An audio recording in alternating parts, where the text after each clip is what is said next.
राधे राधे दोस्तों, आज मैं आपसे एक बात करने के लिए आई हूँ क्योंकि चारों तरफ हाहाकार मचा हुआ है। सारे धाम बंद होते जा रहे हैं। क्या आपको समझ में नहीं आ रहा है कि क्या हो रहा है? केदारनाथ धाम बंद है, बद्रीनाथ धाम बंद है, माता वैष्णो देवी धाम बंद है, ऋषिकेश घाट बंद है और कितने मणिमहेश यात्रा बंद है, कैलाश यात्रा बंद है और धारी देवी बंद है, अमरनाथ यात्रा बंद है। ये सब यात्राएं जहाँ जाकर हम लोग साक्षात भगवान जी के दर्शन करते हैं। मैं देख रही हूँ बहुत सारी और यात्राओं के नाम मैं पढ़ पा रही हूँ, लिखे हुए हैं मेरे पास कि ये सब यात्राएं क्यों बंद हो गई हैं। कभी आपने सोचा है? हमें जाना है, दूर जाना है, घूमने जाना है। आप लोगों ने तो ये सब पिकनिक स्पॉट बना लिए हैं। भगवान पिकनिक मनाने की स्थान नहीं है। यात्राएं, लोग पहले कहा करते थे कि बुढ़ापे में यात्राएं करिए, जाइए। कष्ट पाकर लोग जाते थे दर्शन करने प्रभु की इतनी दूर। अभी इतनी सुविधाएं होने के बाद आप लोगों को ये पिकनिक लगने लगा है। अरे दर्शन ही, अगर पिकनिक मनाने इतनी दूर जाना तो घर के आसपास बहुत सारे मंदिर हैं, जाइए वहाँ चले जाइए, भोजन लेकर जाइए, खुद भी खाइए और गरीब बैठे होंगे उनको भी खिलाइए।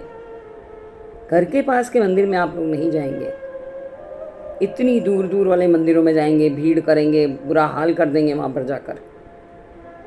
जाइए, कोई मना नहीं कर रहा है, लेकिन श्रद्धा से जाइए, क्योंकि श्रद्धा खत्म हो चुकी है। श्रद्धा तो है नहीं। पिकनिक मनाने जा रहे हैं, एक ने बोला जय माता दी, सारे बोलेंगे जय माता दी। तो यहाँ से नहीं, वो सिर्फ यहाँ से बोला जा रहा है, यहाँ से नहीं बोला जा रहा है। क्या फ़ायदा उसका? कभी सोचा है आपने इतनी त्रासदियाँ क्यों आ रही हैं, इतने पाप क्यों बढ़ गए हैं, धरती क्यों उलट पलट हो रही है? जी लो और 2-4 साल, बचे ही कितने हैं। 2-4 साल बाद ये धरती दिखेगी भी नहीं। 28 के बाद आपको पता नहीं कौन कहाँ होगा, क्या होगा, कैसे होगा, कुछ भी नहीं बचने वाला।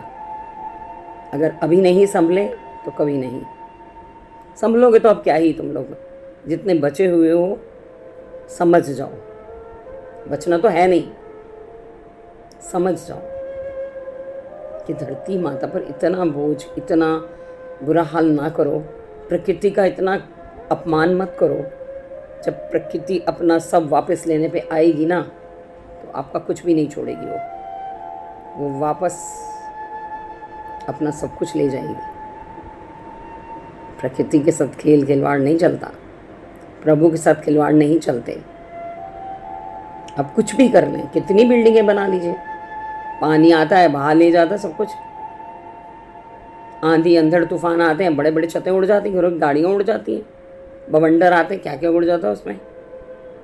समंदर में एक बार आ गया तूफान तो बस खत्म।